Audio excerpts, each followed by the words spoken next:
আন্তর্জাতিক অঙ্গনে বাংলাদেশ সেনাবাহিনীর সুনাম সুবিদিত বলে মন্তব্য করেছেন রাষ্ট্রপতি মোহাম্মদ শাহাবুদ্দিন। আজ ঢাকা সেনানিবাসে প্রেসিডেন্ট গার্ড রেজিমেন্টের ৫১তম প্রতিষ্ঠা বার্ষিকীর অনুষ্ঠানে তিনি একথা বলেন।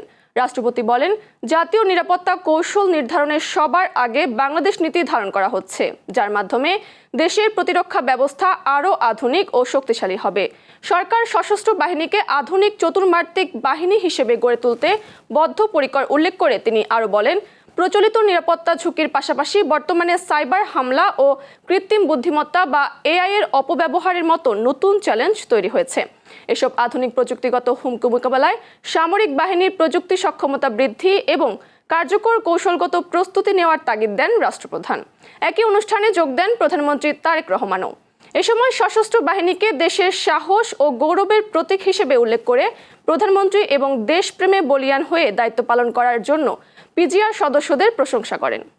পিজিআর সদস্যগণ, আপনারা যেহেতু সবাই সেনাবাহিনীর বিভিন্ন পর্যায়ের কর্মকর্তা এবং সদস্য, ফলে আপনারাও সবাই বিশেষভাবে প্রশিক্ষিত, যা আপনাদের এই রেজিমেন্টকে আরো দক্ষ, আত্মবিশ্বাসী এবং গৌরবান্বিত করেছে বলে আমি দৃঢ়ভাবে বিশ্বাস করি।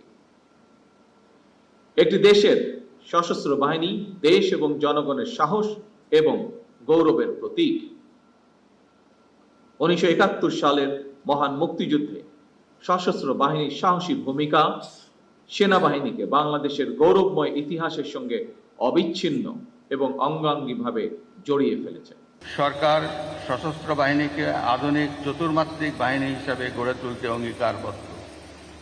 দেশের প্রতিরক্ষা পরিকল্পনা প্রণয়ন ও প্রস্তুতি, প্রতিরোধ সক্ষমতা বৃদ্ধি ও জাতীয় নিরাপত্তা কৌশল নির্ধারণে নেওয়া হয়েছে সবার আগে বাংলাদেশ নীতি।